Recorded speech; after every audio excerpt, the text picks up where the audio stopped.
Sou o professor Marconi Nóbrega, sou professor de matemática. Estamos aqui para fazermos a nossa abertura do programa Maranhão Profissional, etapa pré-vestibular.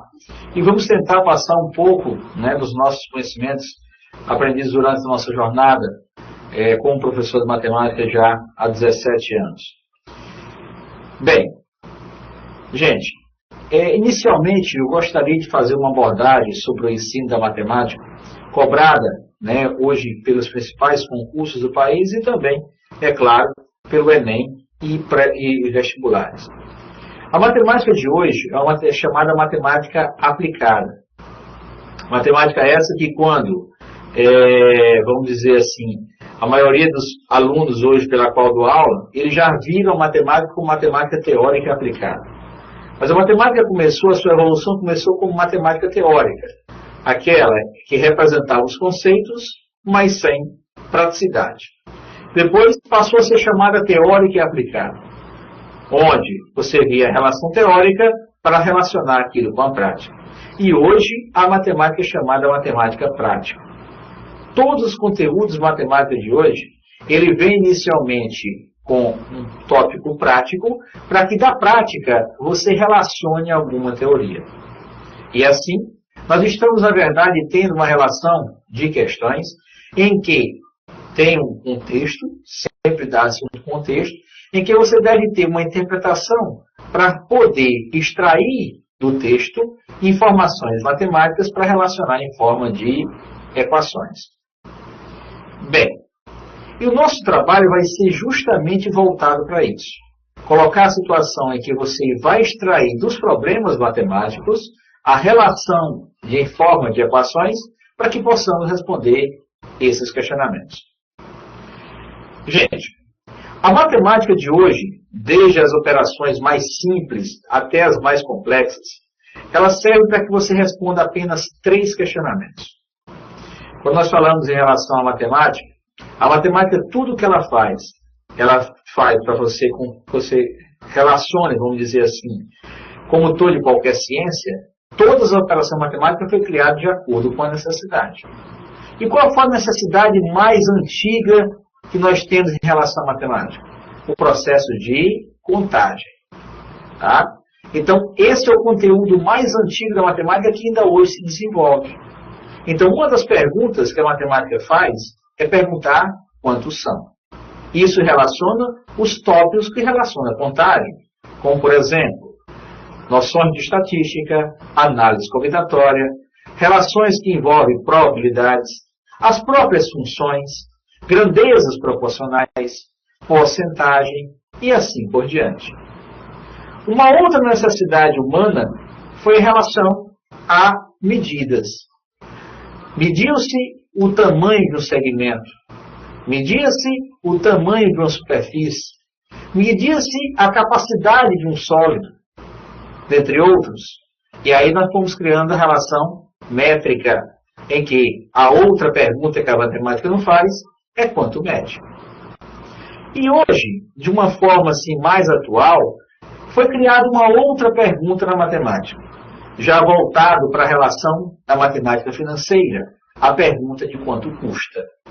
Então, todos os quaisquer questionamentos que a matemática não faz, todos e quaisquer tópicos que nós temos na matemática, é para respondermos apenas 3 questionamentos. Quantos são? Quanto medem? e quanto custa. Gente, no nosso primeiro encontro, nós vamos fazer uma abordagem dos processos de contagem. Um tópico bem, vamos dizer assim, que parece ser simples, mas que requer um conteúdo da matemática.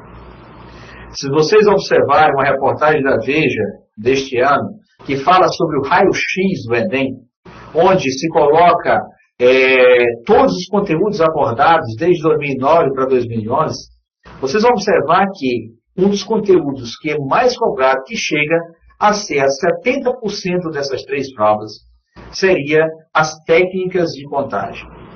As relações que envolvem funções, gráficos, análise, interpretação de gráficos e tabelas envolvendo esses processos, chamados técnicas de contagem. Assistindo uma vez uma palestra de Bongiorno Júnior, ainda em 2010, o Bongiorno disse para a gente no congresso dizendo assim: professores, ensine seus alunos a contar. E assim, a gente vai falar algumas técnicas que você pode realizar a contagem, desde as mais simples até as mais complexas. Por exemplo, se eu chegasse para vocês e perguntasse, olhe ao seu redor nas salas de aula que vocês estão aí espalhados pelo Maranhão e pergunte, quantas cadeiras tem na minha sala de aula? Pode ser que alguns de vocês vai dizer, olha, basta contar de uma por uma. Com certeza você vai encontrar o total de cadeiras na sala. Agora, vai ter gente que vai fazer a contagem fazendo os agrupamentos. Agrupando, por exemplo, linhas e colunas, em que você pode dizer, a minha sala tem 10 linhas, cada linha tem 5 cadeiras, por exemplo. Então eu terei um total de 50 cadeiras na sala. Essa é uma técnica de contagem. Que cada um de vocês tem como organizar a maneira de realizar a contagem. Agora, não é através de fórmulas pré-estabelecidas, e sim uma técnica que você mesmo vai poder criar. Um outro exemplo bem característico.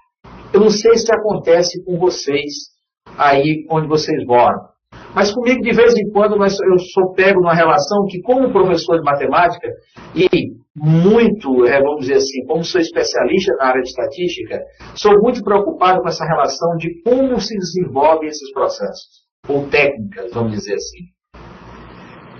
Exemplos. Supermercado. Você está no caixa de supermercado, não sei se vocês já observaram, por exemplo, o caixa perguntar, você tem, para dar um troco qualquer, você tem R$1 para poder facilitar o troco? Você tem R$2, você tem R$5, ou seja, e às vezes você dá um dinheiro a mais para ele e ele devolve uma quantidade e você olha assim, meu Deus, será que isso aqui está correto?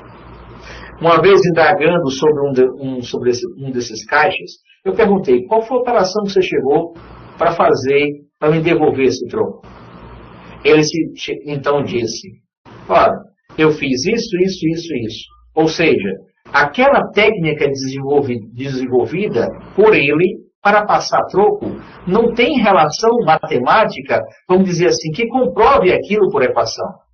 É uma técnica que ele mesmo já criou. Se você der, por exemplo, R$10 para ele, e a conta deu, por exemplo, R$7, e ele não tem R$1 para lhe dar de troco, ele vai lhe fazer indagações para poder lhe dar, por exemplo, 4, 5, 6, ou até mesmo os próprios R$10 a mais para você.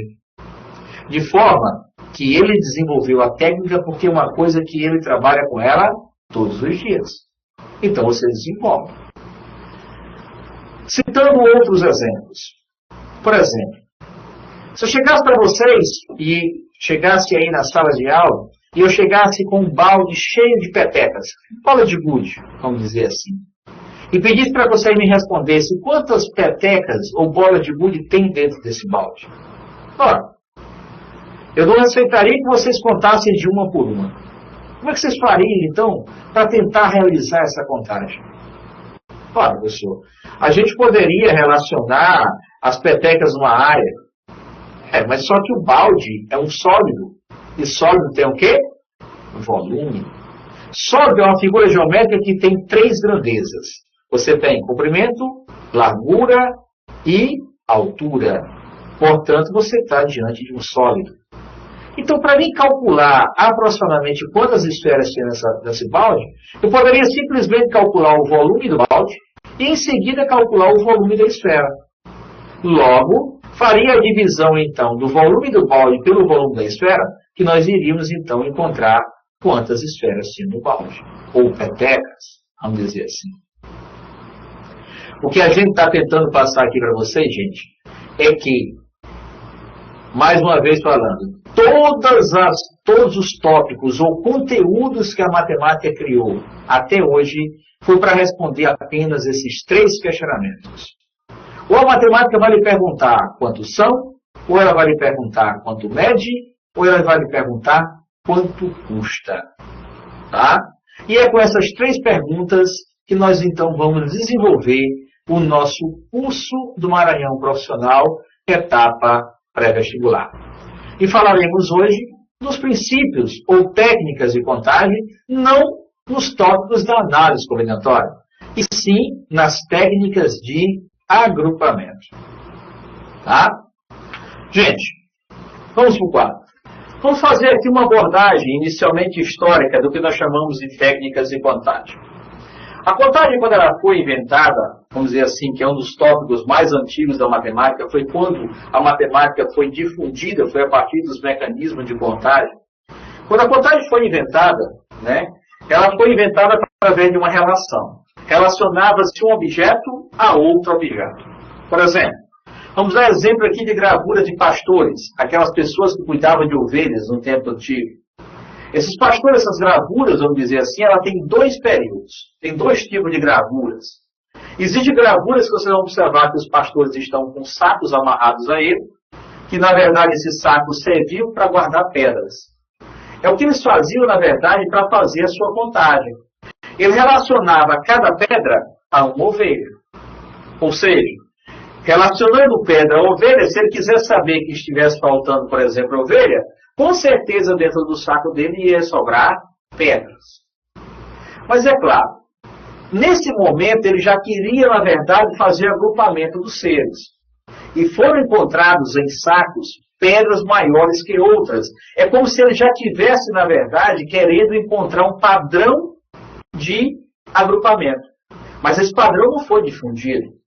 A gente não sabe quantificar se ele queria agrupar em dezenas, em centenas, ou em 5 unidades. Você não tinha estabelecido ainda um padrão, mas cada um já desenvolvia uma técnica de agrupamento. A gente não sabe também garantir se aquelas pedras maiores representavam, por exemplo, famílias de ovelhas, mas já existia a técnica do agrupamento. Com o passar dos tempos, e ao longo de 300 anos, eles saíram do processo de contagem por pedras em sacos para cipós. E como é que ele contava através de cipós? Ele relacionava cada ovelha que ele tinha a um cipó. Logo, cada ovelha ligava-se a um cipó. Como ele já conhecia a técnica do agrupar, nos nós e nos cipós, aliás, ele fazia nós maiores que outros. A gente não sabia ainda dizer se cada nó daquele grande, quantas ovelhas representava. Mas ele já tinha, na verdade, domínio de agrupar coisas semelhantes. Gente, exemplos que nós podemos citar para vocês até hoje dessa relação de nó em cipó. Por exemplo, o ábaco, aquele mecanismo ou técnica chinesa de contagem, é um processo de contagem desenvolvido por nós. Outro que é muito utilizado por nós até hoje, o terço. Se nós observarmos pessoas rezando com terço nas mãos, pode observar que ela não tira a mão do terço. Não é porque ela não sabe rezar, e sim porque ela está fazendo uma contagem. Para garantir que ele já tinha, na verdade, a técnica do agrupamento, a gente pode citar o exemplo do terço. Vocês observam que no próprio terço existem pedras com significados diferentes de outras. Isso quer dizer que ele já sabia dizer que mesmo na relação de nós, mas tinham nós diferentes de outros, porque já existia o agrupamento. Essa ideia de sair relacionando um objeto a outro com pedra e com cipós foi se tornando inviável. E aí foi quando foram inventados símbolos para representar a contagem. E os nossos símbolos foram sistemas numéricos. E aí vários sistemas numéricos foram criados. Um que foi bastante difundido na época devido ao Império Romano foi o sistema numérico romano, em que se dizia infinito. O sistema numérico romano, em que estudamos os símbolos que representavam os algarismos romanos, se dizia que o sistema numérico romano era infinito. Mas infinito como? A cada uma nova quantidade que ia sendo criada, seria criado um novo símbolo. E aí foi adotando. O I era igual a 1 unidade, o 2 era igual a 2i, o 3 a 3i, o 10 era o x, e assim sucessivamente. Eles foram representando símbolos em forma de números através de símbolos que representassem uma certa quantidade. Bem, com o passar dos tempos, essa representação que foi criada por símbolos, que a cada nova quantidade seria criada uma nova simbologia, se tornou também viável. E aí foi quando inventamos os sistemas numéricos periódicos, que é o que nós utilizamos hoje na nossa linguagem normal, vamos dizer assim, cotidiana, seria o sistema numérico do tipo decimal. É este o sistema numérico que nós vamos falar hoje e vamos começar a fazer as técnicas de agrupamento. Observe aqui um detalhe, gente. Falando um pouco do processo que nós chamamos processo de contagem. Tá? O que é que nós chamamos, então, da técnica denominada de contagem? O que seria a contagem? Ora, contar é muito simples, mas de vez em quando nós somos pegos de surpresa em relação à técnica de realizar a contagem. Por exemplo, falando aqui, é claro que os números que servem para realizar a contagem são os números naturais. Então, eu estou diante do conjunto dos números naturais. Vamos supor que eu pergunto para vocês, gente, no intervalo que vai de 1 a 9, nós temos quantos números naturais nesse intervalo? De 1 a 9 temos quantos números naturais? Ora, para a gente sabermos quantos números existem do intervalo a outro de números, o procedimento é, pega-se o maior, subtrai do menor e soma mais 1. Então eu terei, de 1 a 9 você vai ter 9 menos 1, 8. Somado mais 1, 9. Então, nesse intervalo, você vai ter um total de 9 números. Deixa eu ver se entenderam. Se nós colocássemos aqui de 12 a 60, e eu perguntasse para vocês, de 12 a 60 tem quantos números naturais? Faremos o mesmo procedimento. Vamos pegar, então, o maior, que é 60, vou subtrair do menor, que é 12, 60 menos 12, 10 menos 2, 8. 6 menos 2, 4. 48. Só que 60 menos 12 é 48. Somado mais 1, dá um total de 49 números no intervalo numérico. Ok? Logo, para sabermos quantos números existem do intervalo a outro número, qual é o procedimento? Pega-se o maior, subtrai do menor e soma mais 1. Mas vamos aqui, gente, vamos supor que vocês digam assim para mim, Marconi, por que você está somando mais 1? Por que eu tenho que somar mais 1 para descobrir quais são os números? Ou seja, de quantos são os números que tem no intervalo a outro de números? O procedimento é, gente, a ideia de você somar mais 1 para saber quantos são os números é dada na relação que não pode ser confundida como diferença entre dois números e quantos números existem no intervalo a outro. Por exemplo, se nós colocássemos aqui uma reta numerada com os números 5, 6, 7, 8, 9, 10 e 11. E eu perguntasse para vocês, qual a diferença de 5 para 11? Em outras palavras, quanto equivale 11 menos 5? Quando nós perguntamos a diferença que há entre dois números, o procedimento é quantos espaços existem entre eles. Então, se eu pergunto a diferença 11 menos 5, eu estou perguntando quantos espaços existem entre 11 e 5. Então, você teria 1, 2, 3, 4, 5 e 6 espaços. Por isso, então, que 11 menos 5 é igual a 6. Mas é claro, se eu pergunto quantos elementos tem de 5 a 11, observem que no primeiro elemento nós não estamos ainda formando espaço, mas ele pertence ao intervalo. E se ele pertence ao intervalo, ele tem que ser contado também. Portanto, para que você aponte com esse elemento, você deve pegar a diferença que há entre eles e somar mais um, para contar com o primeiro dos elementos.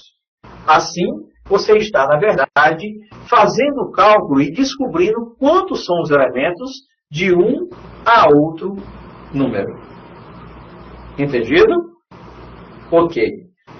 Gente, no final da nossa aula, nós vamos dar um tempinho para que a gente faça o processo de interatividade.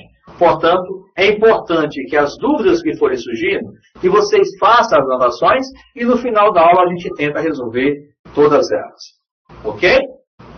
Vamos aqui partir para uma outra exemplificação. Gente, eu vou aproveitar o exemplo que nós demos a respeito dos números 12 a 60. Nós já sabemos que nesse intervalo nós temos um total de 49 números. E se eu perguntasse para vocês, desses 49 números que nós temos, quantos deles são pares? Temos um total de 49 números e eu quero descobrir quantos desses números são pares e quantos são ímpares. Como é que eu faria para descobrir? Sabemos que os números pares, eles ocorrem de quantos em quantos? 2 em 2. Por quê? Porque todo e qualquer número que é par é divisível por 2. E se é divisível por 2, os números que são divisíveis por 2, eles ocorrem de 2 em 2. A relação de paridade também é a mesma relação de ímpar. Ou seja, os pares ocorrem de 2 em 2. Consequentemente, os ímpares também ocorrem de 2 em 2. Em outras palavras, a cada 2 números pares, nós temos um ímpar. E a cada 2 números ímpares, eu tenho um par. Então, para me saber, no intervalo consecutivo de números, quantos são os pares, basta eu dividir por 2. Só que nós vamos ter um problema. Quando eu divido 49 por 2, veja o que é que vai acontecer. 49 dividido por 2, 4 por 2, dá 2. 0. Baixo 9. 9 dividido por 2, deu 4. 4 vezes 2, 8. Para 9, 1. Então, como é que eu faria para saber quantos desses números são pares e quantos são ímpares? Ora, gente, basta observar aqui. Observe que a nossa numeração está começando com o número par e também está terminando com o número par. Se ele está começando em par e terminando em par, nós teremos um par a mais. Vamos fazer aqui um exemplo bem prático. Vamos supor que na sala de aula de vocês tenham 10 pessoas e eu leve para a sala de aula 11 salgadinhos para serem distribuídos entre vocês. Tá? Como é que eu faria essa distribuição? Se nós fizermos essa distribuição em forma de círculo, vocês iam observar que cada pessoa pegando um só salgado, iria sobrar um salgado, pois tem 11 salgados para ser distribuído para 10 pessoas. Mas aquela pessoa, se eu fosse continuar o ciclo, a primeira pessoa do ciclo receberia um salgado a mais. Por quê? Porque ela vai receber no início e também recebe no fim. Quando isso ocorre, você diz então que a relação está sendo o quê? Toda vez que você tem no início e no fim o mesmo elemento, esse tem um a mais. Portanto, se você começa com par e termina em par, você terá um número par a mais. Era para ser 24. Como tem um a mais, ficará então um total de 25. Dos 49, se 25 são pares, quantos são os ímpares? 24. Então, como é que eu faço para descobrir no intervalo consecutivo de números quantos são os números que são pares? Basta eu pegar a quantidade de números e dividir por 2. Mas por que você divide por 2? Porque os números pares ocorrem de 2 em 2. Em outras palavras, eles são divisíveis por 2. Vê se entenderam? Mas como é que eu faço para descobrir no intervalo consecutivo de números quantos são divisíveis por 3? Ora, os números que são divisíveis por 3 ocorrem de quantos em quantos? 3 em 3. Portanto, basta eu pegar a quantidade de números e dividir por 3. Mas como é que eu faço para descobrir quantos são divisíveis por 4? Basta eu pegar a quantidade de números e dividir por 4. Porque os números que são divisíveis por 4 ocorrem sempre de quantos em quantos? 4 em 4. Entendido? Ok. Gente, agora vamos ver algumas técnicas de agrupamento. Observe aqui o detalhe. Bem, já sabemos que no intervalo consecutivo de números sabemos quantos são os números naquele intervalo. Devemos pegar o maior, subtrair do menor e somar mais um. Observe aqui um exemplo. Se eu chegar para vocês e desse uma numeração contínua, tá? E eu vou dizer que eu tenho uma numeração que vai de 1 até 300. E eu perguntasse assim para vocês. Gente, na numeração que vai de 1 a 300, quantos algarismos eu vou utilizar? Mas quando? Não entendi a pergunta. Se eu for numerar os números de 1 até 300, nós vamos utilizar nessa numeração quantos algarismos? Observe. O que eu estou perguntando? Eu estou perguntando que, se eu sair numerando os números assim, ó, 1, 2, 3, 4, 5, 6, 7, 8, 9, 10 e assim sucessivamente, até chegar em 300, eu utilizaria quantos algarismos? Ó, para mim fazer isso, então basta fazer o quê? Eu vou escrever de 1 até 300 e depois eu vou contar de 1 por 1. Responderia a questão? Com certeza. Mas só que talvez você vai perder muito tempo e dê tempo só para você responder apenas essa questão na prova do Enem ou em qualquer outro vestibular. Eu poderia fazer assim. Escrevi até 300, agora vou riscar. 1, 2, 3, 4, 5, 6, 7, 8, 9. A partir do 10. 10, 11, 12, 13. Quando passasse do 99, eu já teria que contar com quantos? 1, 2, 3. Porque depois de 99, todo e qualquer número que eu escreva será formado por quantos algarismos? 3 algarismos.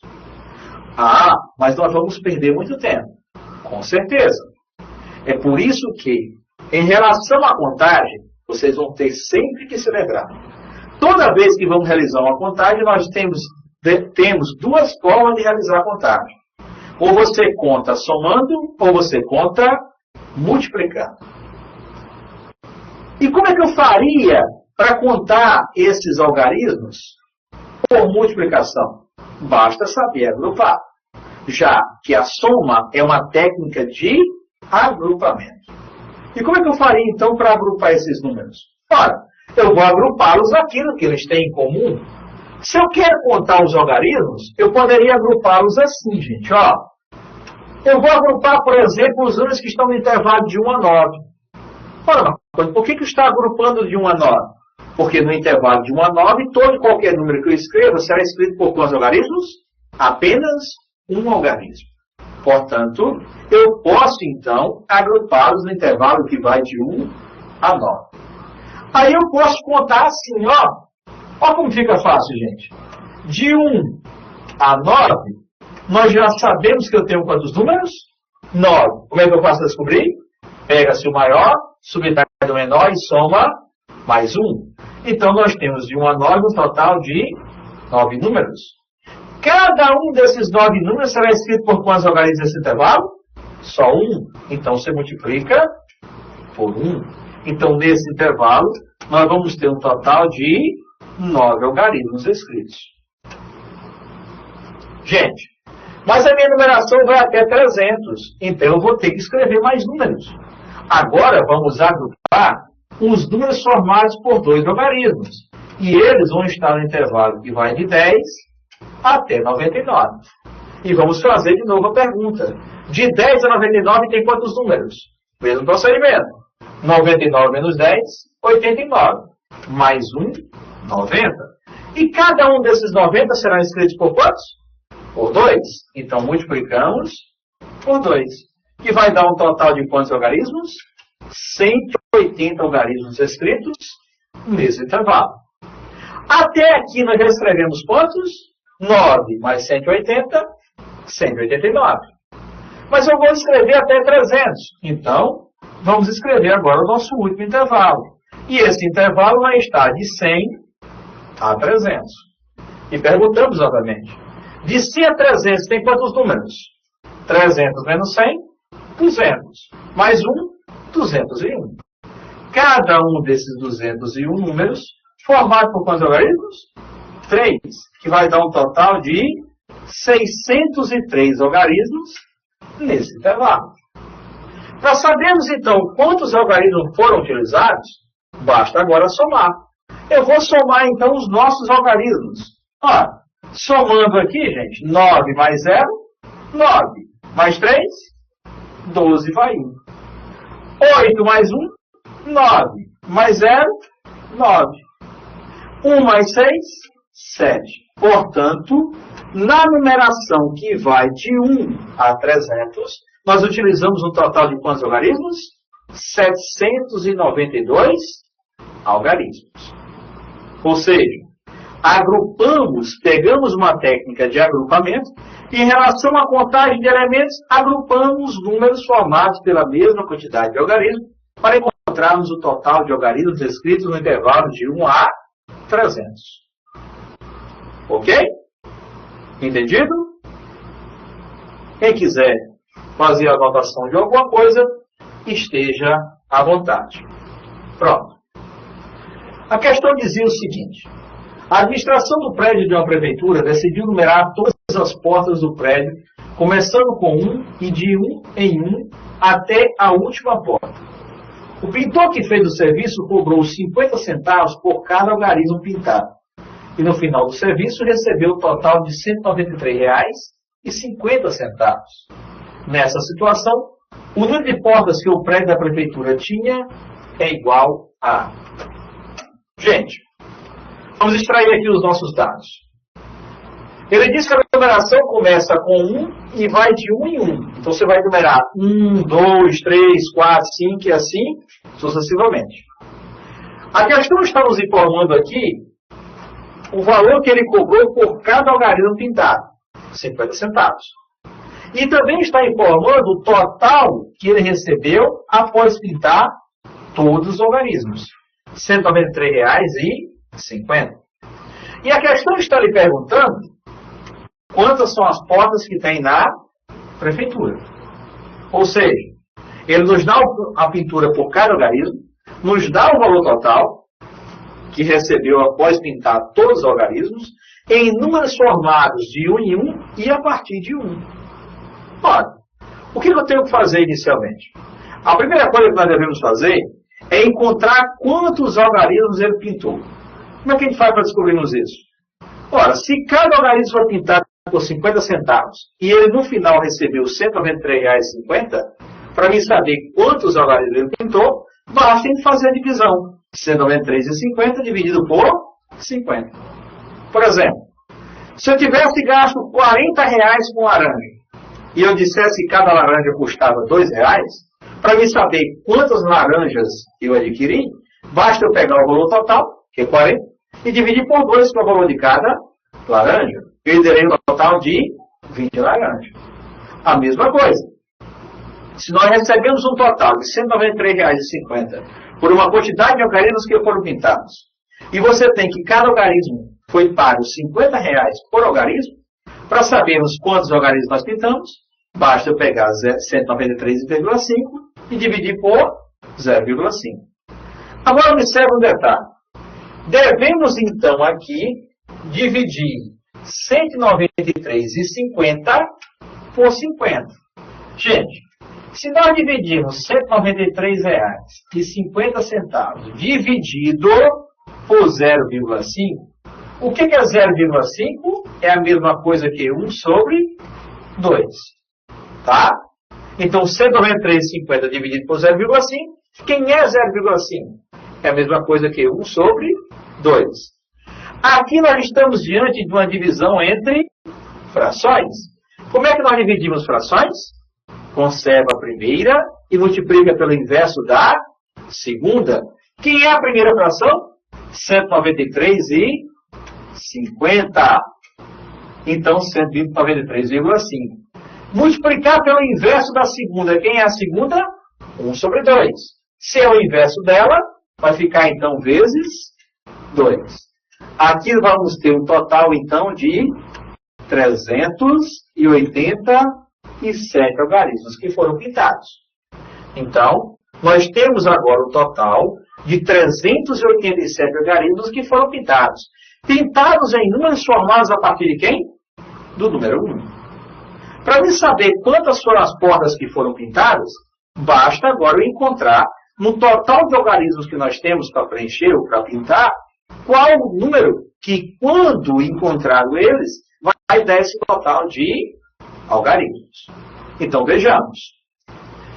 Gente, sabemos então que nós temos que pintar 387 algarismos. Então, vamos fazer a seguinte distribuição. Os nossos números, inicialmente a gente vai pintar alguns números que estão de 1 a 9. Ora, de 1 a 9, as portas da prefeitura que foram pintadas de 1 a 9, ele só ganhou quanto por elas? Pintou apenas 9 algarismos. 9 algarismos num custo de 50 centavos, ele só ganhou quanto? 4,50. Pelas portas de apenas um algarismo. Então vamos lá. De 1 a 9 temos 9 números, porque nós já sabemos que pega o maior, subtrai o menor e soma mais um. Cada um deles formado por apenas um algarismo. Então daria um total de 9 algarismos escritos. Mas eu preciso escrever quantos? 387. Então devemos escrever mais números. Vamos agora escrever os números que são formados por 2 algarismos. E eles vão estar no intervalo que vai de 10 até 99. 10 a 99 tem quantos números? 90. Cada um dos 90 escritos por 2, que vai dar um total de 180 algarismos escritos nesse intervalo.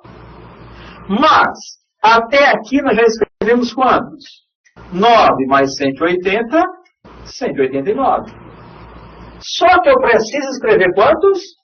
387. Agora, se nós escrevermos os números formados agora por 3 algarismos, que estão de 100 até 999, isso aqui dará um total, 999 menos 100, 899. Mais um, 900. Cada um dos 900 será escrito por quantos? Por 3, que vai dar um total, então, de 2.700 algarismos. Observe que já passa do que eu preciso. Porque eu preciso de apenas 387. Vai nos fazer, então, concluir que a nossa numeração, ou seja, a última porta da prefeitura, está nesse intervalo, que vai de 100 a 999. Só que não são todas elas. Eu preciso, então, agora, encontrar quem vai ser a última porta, que eu já sei que ela é formada por quantos algarismos? Por 3. Eu também sei que eu não preciso desse total de 900 números. Eu também sei que eu não preciso também de 2.700 algarismos. Então, nós vamos ter que teremos que encontrar quantas são as portas que vão ser escritas depois do 100. E vamos ter que encontrar quantos algarismos eu preciso ainda escrever para completar os meus 387. Ora, gente, se nós precisamos de 387 e até aqui nós já temos 189, quantos algarismos ainda falta escrever? Para descobrirmos, basta pegar 387 e subtrair de 189. Teremos um total, então, de 8, de 9 e de 1. Preciso, então, ainda escrever 198 algarismos em números formados por quantos? Por 3. Agora observe. Esse 3 está no primeiro membro dessa equação. E se ele está no primeiro membro, quando eu levo ele para lá, ele vai como? dividindo? Pois, se ele está multiplicando, no outro membro ele vai dividindo. Basta ele fazer a prova. 90 vezes 2 é 180. É porque 180 dividido por 2 tem que ser igual a 90. Então faremos 198 dividido por 3, 19 por 3 dá 6, sobra 1, 18 por 3 dá 6. Bem, para encontrarmos agora o total de portas que essa prefeitura terá, eu posso então proceder da seguinte maneira. A prefeitura terá 9 portas formadas por apenas um organismo. Essa prefeitura terá 90 portas formadas por 2 organismos. E essa prefeitura terá 66 portas formadas por 3 organismos. Que para mim descobrirmos o total de portas, basta efetuar essa soma. Então, se nós somarmos agora 9 mais 90 mais 66, eu encontrarei então o total de portas da prefeitura. Observe, 9 mais 6, 15 vai 1. 1 mais 9, 10 e 6, 16. Portanto, a nossa prefeitura teria um total então de 165 portas. E essa seria então a resposta correta. Ok? Se tiver alguma dúvida, mais uma vez eu chamo a atenção de vocês. Anotem suas dúvidas para que a gente tente resolvê-las ou esclarecê-las no final da nossa aula. Entendido? Vou dar um tempinho para que vocês façam as suas anotações. Ok? Bem, gente. Dando prosseguimento ao nosso curso, falaremos agora, de uma outra aplicação também em forma das técnicas de contagem, como também as técnicas de agrupamento. Falarei agora de uma importante operação da matemática, denominada de adição. Tá? É como eu falei para vocês no início. Toda e qualquer relação de contagem, sempre você vai fazer de duas maneiras. Pode ser feito de duas maneiras. Quais seriam elas? Ou você conta por adição, ou você conta por multiplicação. Há uma tendência natural de você sair de um princípio aditivo para o princípio multiplicativo. Basta saber agrupar. Tá? Aí vem as técnicas de agrupamento da adição. Mas antes de falarmos dessas técnicas, devemos, na verdade,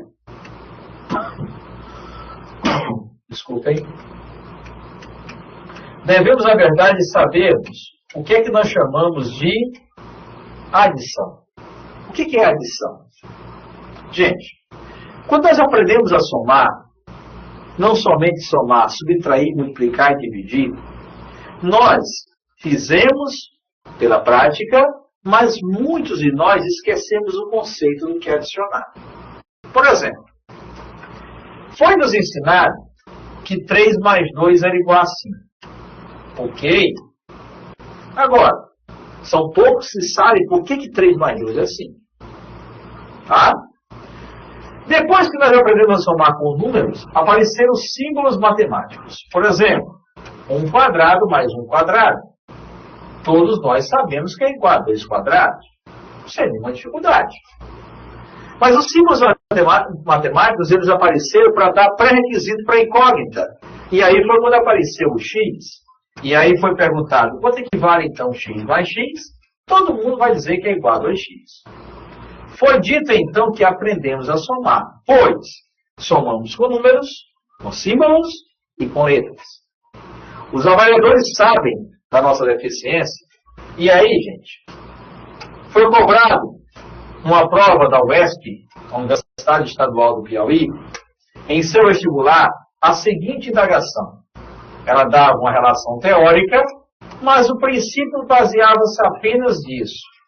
A questão perguntou qual o valor dessa soma.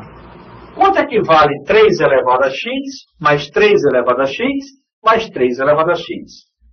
As alternativas eram, na letra A, vou colocar aqui 3 elevado a 3x. Na letra B, eu vou colocar 9 elevado a x. Na letra C, eu vou colocar 9 elevado a 3x. E em uma letra D, eu vou colocar 3 elevado a x mais 3. E na letra E, vou colocar 3 elevado a x mais 1. E vou perguntar, então, qual seria a alternativa que vocês marcariam como correta. Aí vem a nossa dificuldade maior. É que não estamos vendo e ouvindo, no momento, as respostas de vocês. Mas, como nós já temos uma experiência de sala de aula de mais de 17 anos, a gente pode já perceber vamos dizer assim, as dúvidas e questionamentos que os nossos alunos já tiveram. Muitos marcariam como alternativa correta a letra A, confundindo uma operação de soma com uma multiplicação. Se em vez de uma soma aqui tivesse um produto, 3 elevado a x vezes 3 elevado a x vezes 3 elevado a x, aí sim a resposta correta seria a letra A. Pois, numa operação de produto que tem mesma base em forma de potência, devemos conservar a base e somar os expoentes. Aí a resposta correta seria a letra A. Mas observe que nós não estamos diante de um produto. Nós estamos diante aqui de quê? De uma soma.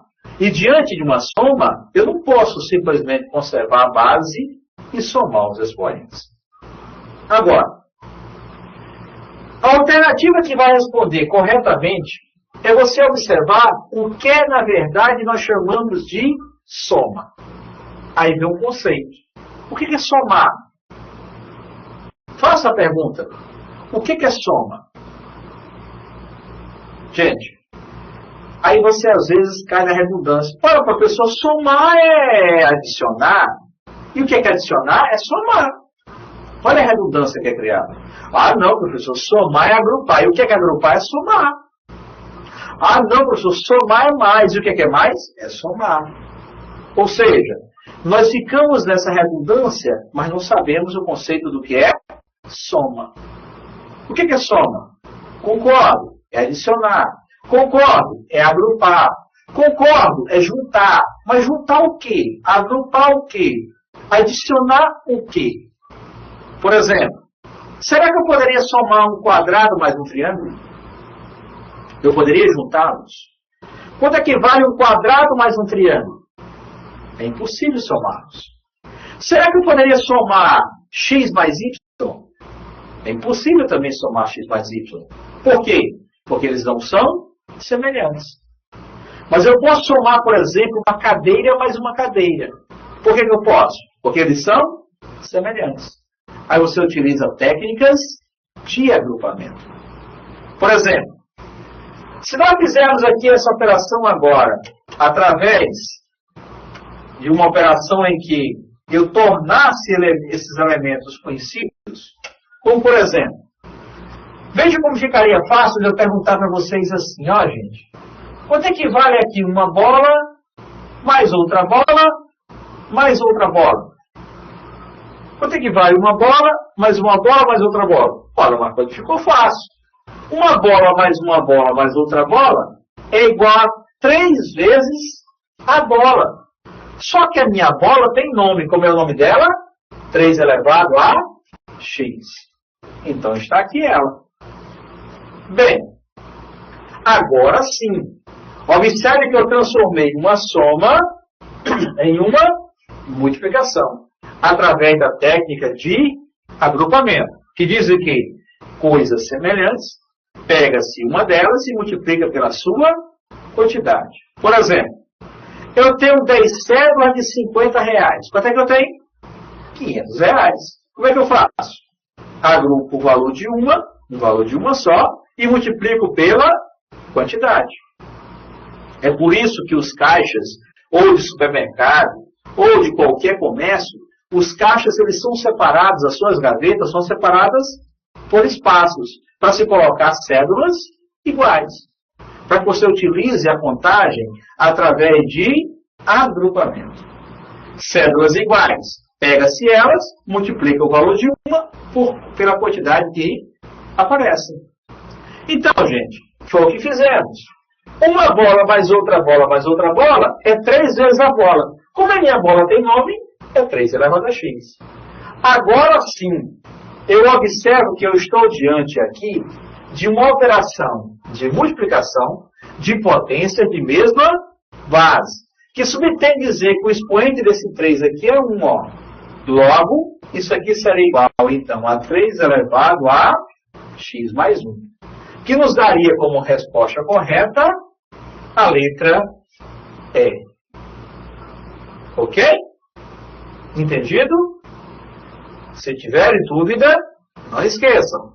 Faça as suas anotações para que a gente responda os nossos questionamentos no final do nosso encontro.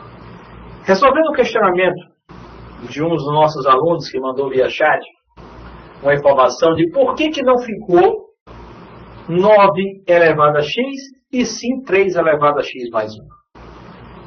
Observe que ali não estou somando 3x, estou somando 3 elevado a x. Mas é importante que faça uma observação. Gente, essa operação que vocês podem fazer a pergunta, Marconi, por que eu não posso multiplicar 3 vezes 3 e dar como resposta 9 elevado a x?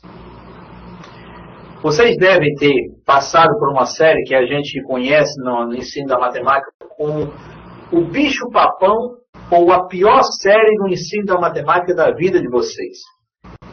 Façam uma análise. Qual foi a série que vocês acharam a pior série no ensino da matemática?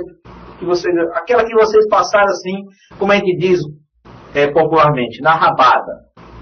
Qual foi a série que vocês tiveram mais dificuldade no ensino da matemática? Eu acho que a resposta de uma grande maioria vai dizer assim: Marconi, foi a 7ª série. Agora, se vocês me respondessem, vamos fazer aqui uma análise mais, vamos dizer assim, profunda. Vocês sabem por que a 7ª série apresentou tanta dificuldade no ensino da matemática? Por causa de um tópico chamado de equações algébricas. Ah, Marconi, não me lembro disso não. Vamos já lembrar. Vocês lembram daquelas operações que nós conhecemos como eliminar parêntese, colchetes e chaves? Tinha coisa mais chata do que aquilo, gente? E detalhe, depois da 7ª série, alguém já usou alguma chave daquela na vida? Ou seja, para quem vai se enveredar aí para os ramos da matemática, professor de matemática, ou então engenharia, ou então ciências da computação, vão usar muitas chaves daquela porque os cálculos assim exigem. Mas, da 7ª série para cá, foram poucas as vezes que nós utilizamos chave para responder equações. Mas para que servia aquela eliminação de parênteses, colchetes e chaves?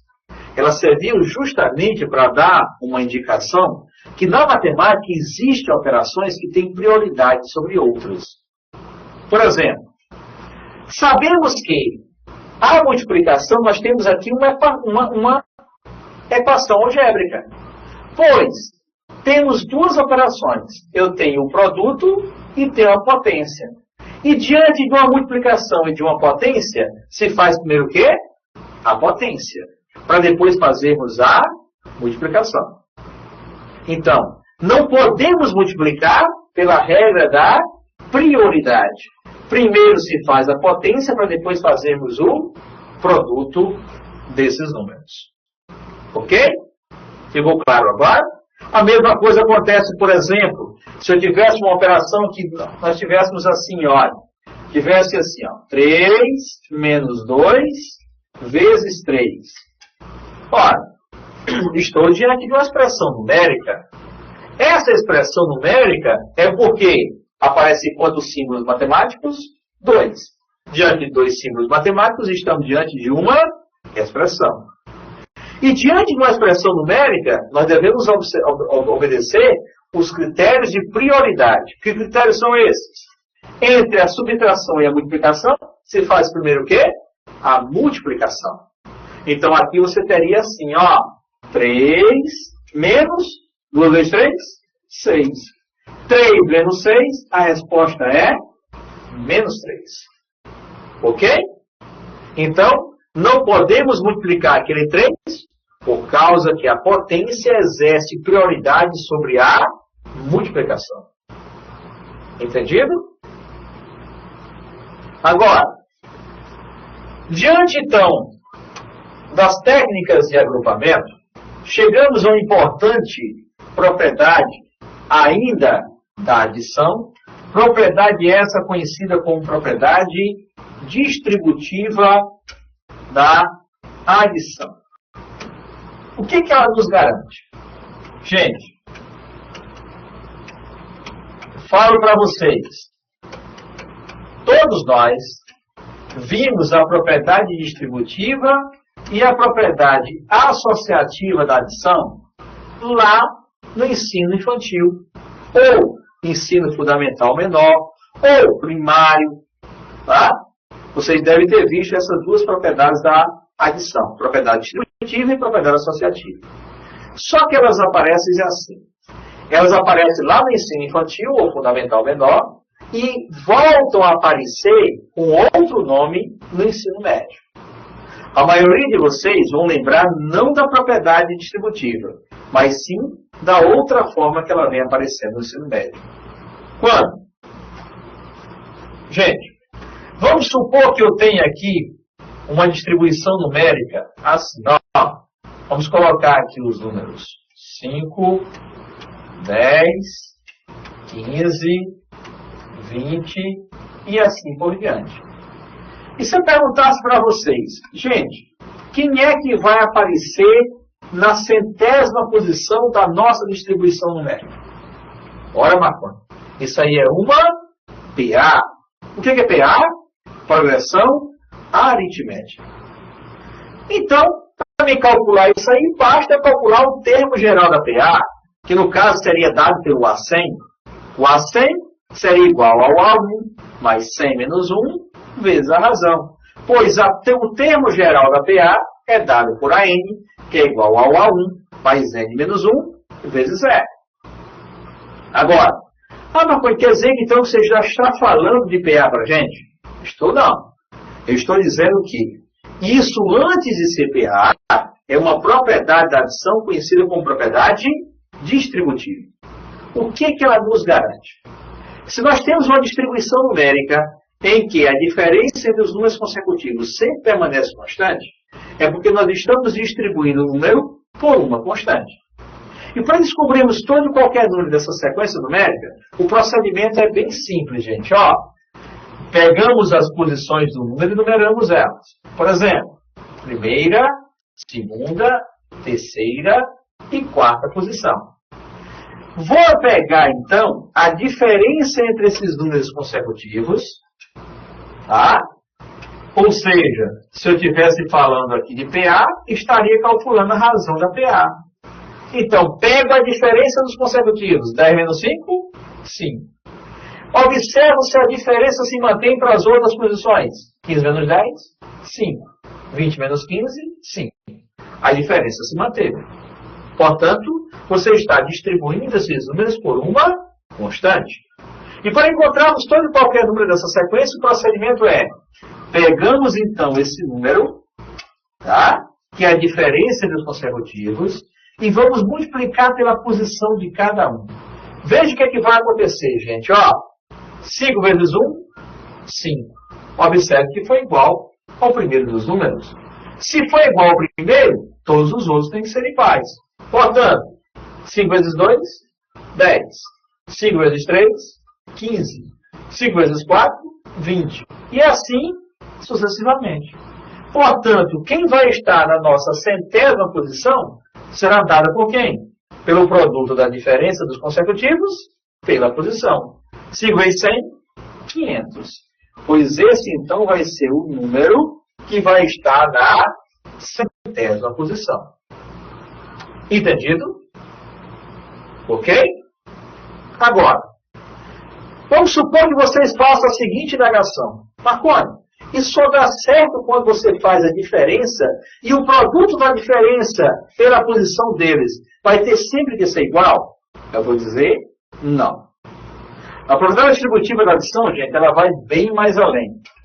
Por exemplo, se nós colocássemos aqui para vocês uma outra distribuição numérica com os seguintes números. Vou colocar aqui assim, ó, 8, 11, 14, 17, 20 e assim vai. E perguntasse, nessa nossa distribuição, quem estará na centésima posição? Vamos proceder da mesma maneira? Ora, o Marconi me disse então que eu devo pegar a diferença entre os números consecutivos. É o que eu vou fazer.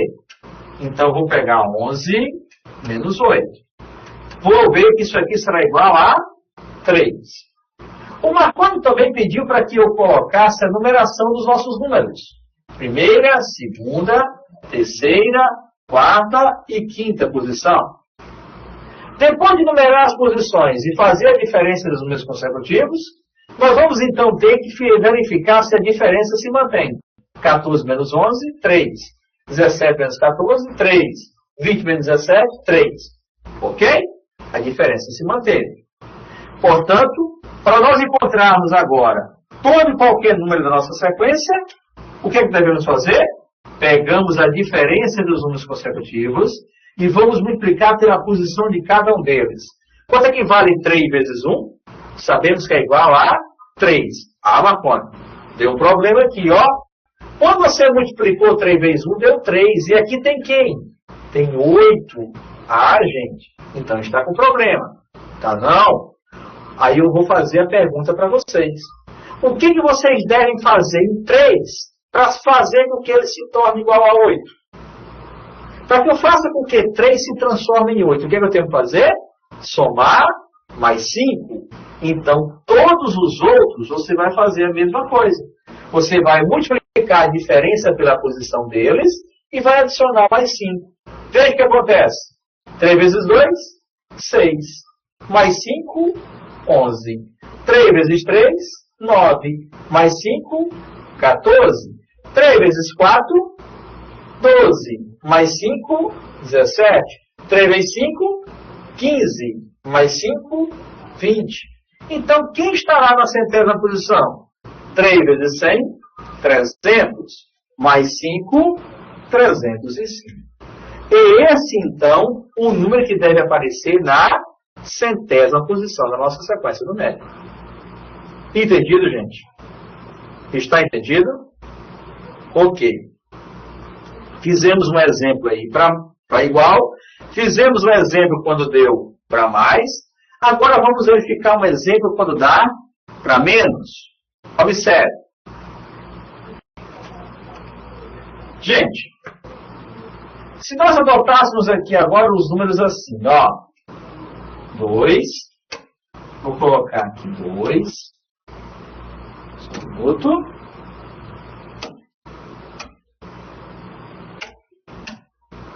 Vamos colocar aqui o número 2. Vou colocar aqui o menos 9. Vou colocar o 16. Vou colocar o menos 23. Vou colocar aqui o 30. E assim sucessivamente. Eu vou perguntar, quem vai estar na centésima posição da nossa sequência numérica? Gente, quando meu professor de matemática na época me ensinou esses tipos de distribuição, primeiro que ele ensinou por PA. Tá? E na época, ele disse assim, gente, quando nós temos uma distribuição numérica em PA, em que você observa que os números é positivo e negativo, positivo e negativo, positivo e negativo. Ou então, negativo e positivo e assim por diante. Você está diante de duas PAs. A PA dos números positivos e a PA dos números negativos. Ainda deveríamos separar, então, a PA dos números que eu quero. Se eu quero a posição 100, a posição 100 é a posição A. As posições pares, observe que elas são ocupadas por números negativos. Então, eu vou calcular a PA das posições pares. Teria problema? De forma alguma. Calcularia o termo geral, que não seria mais o A100, porque você está dividindo a PA de 100 termos em duas, então 50 vai para um lado, 50 para o outro. Então eu calcularia o A50 da PA das posições pares. Só que a propriedade distributiva da adição ela vai bem além. Você pode resolver isso aí pela propriedade distributiva da adição, basta que você não visualize os sinais dos números. Ou seja, considere apenas os valores absolutos. Por exemplo, gente, devemos aqui numerar as nossas posições. Primeira, segunda, terceira, quarta e quinta posição da nossa sequência. Devemos fazer a diferença entre os números consecutivos. Mais uma vez eu chamo a atenção. Não considera o sinal. Olhe apenas para os números sem o sinal. Ficaria como? 9 menos 2 é igual a 7. Esse 7 eu vou pegar e vou multiplicar pela posição. Quanto é que vale 7 vezes 1? 7. Ah, Marconi, mas quem está na primeira posição é quem? 2. Aí fazemos de novo a pergunta. O que devemos fazer em 7 para transformar ele em 2? Devemos subtrair de 5. Portanto, todas as outras posições você vai fazer a mesma coisa. Devemos multiplicar e subtrair 5. Observe. 7 vezes 2, 14. Menos 5, 9. Não olha para o sinal. 7 vezes 3, 21. Menos 5, 16. 7 vezes 4, 28. Menos 5, 23. 7 vezes 5, 35. Menos 5, 30. Então, quem estará na centésima posição? 7 vezes 100, 600. Menos, olha, 7 vezes 100, 700. Desculpem. Menos 5, 695. Tá? É esse o número que deve estar na centésima posição. Agora, devemos ter o cuidado de sabermos se esse resultado é positivo ou negativo. Quem é que vai nos dar essa orientação? Basta olharmos para a sequência. As posições 1, 3 e 5, que são as posições ímpares, são ocupadas por números positivos. As posições 2 e 4 são ocupadas por números negativos. A posição 100 é uma posição par ou ímpar? Sabemos que é par. Portanto, as posições pares são ocupadas por números negativos, que vai fazer com que esse número, então, seja negativo. Então, a centésima posição estará ocupada pelo número 695. E essa seria a nossa resposta. Ok? Darei um tempinho para que vocês façam as suas anotações, para que a gente responda o questionamento da prova do Enem, que envolve a propriedade distributiva da adição. A questão dizia assim: observe as dicas para calcular a quantidade certa de mesas e cadeiras que devem ser alugadas para as festas de fim de ano. Considerando que uma mesa quadrada acomoda apenas 4 pessoas. Juntando 2 mesas desse mesmo tipo, acomodam-se 6 pessoas. Juntando 3 dessas mesas, acomodam-se 8 pessoas. E assim, sucessivamente. Como é mostrado na figura abaixo. Aí ele dá a relação das figuras em que uma mesa acomoda-se 4, 2 mesas acomodam-se 6, 3 mesas acomodam-se 8, e assim, sucessivamente. Nas mesmas condições, juntando 16 dessas mesas, o número de pessoas que poderão ser acomodadas é: eu quero fazer a mesma distribuição das mesas e quero saber quantas são as pessoas que nós podemos agrupar, colocando então 16 dessas mesas. Ora, gente, para fazermos então a nossa relação da contagem, do agrupamento, vamos proceder da seguinte maneira. Visualize. A questão então nos dá os desenhos das mesas, tá? Em que em uma mesa ele coloca então 4 pessoas. Ele também diz que em 2 mesas ele coloca aqui um total de 6 pessoas. Ele então coloca um total aqui de 3 mesas e diz que nesse total de 3 meses, ele coloca um total de 8 pessoas. E nessa distribuição, se ele continuar, quando ele agrupar 16 dessas mesas, ele vai poder colocar quantas pessoas? Como é que faremos então para fazer a nossa resolução? Ora, gente, basta observar que na mesa de número 1, ele consegue colocar quantas pessoas? 4. Na mesa de número 2, ele consegue colocar quantas pessoas? 6. Na mesa de número 3, ele consegue colocar quantas pessoas? 8. E assim sucessivamente, e vai nos perguntar quantas são as pessoas que ele vai poder colocar quando agrupar 16 dessas mesas. Ó, o procedimento é bem simples. Devemos então pegar a diferença entre os números consecutivos. 6 menos 4, isso aqui vai ser igual a 2. Vamos verificar se a diferença se mantém. 8 menos 6 é 2. Se manteve. Portanto, nós estamos distribuindo esses números por uma constante. Quem é a constante? É 2. Para descobrirmos, então, quantos vão ser as pessoas para se colocar em qualquer quantidade de mesa, o procedimento é: pega-se a diferença dos consecutivos e multiplica pela posição. Quanto equivale 2 vezes 1? É 2. Mas observe que na mesa 1 se colocaram quantas pessoas? 4. Aí fazemos a pergunta: o que se faz em 2 para transformar em 4? Devemos somar mais 2. Pois todos os 8 faremos a mesma coisa. Devemos multiplicar a diferença pela posição e somarmos mais 2. 2 vezes 2, 4. Mais 2, 6. 2 vezes 3, 6. Mais 2, 8. Que vai fazer então com que nós vamos concluir que 2 vezes 16 é 32. Mais 2 é 34.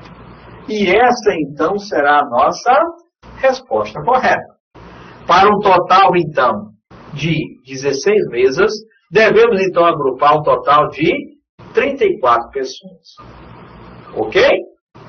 Entendido? Agora chegou o nosso momento da interatividade. Podemos agora fazer, vocês podem fazer as suas indagações, sugestões, críticas, que estamos aqui para recebê-las. Tá?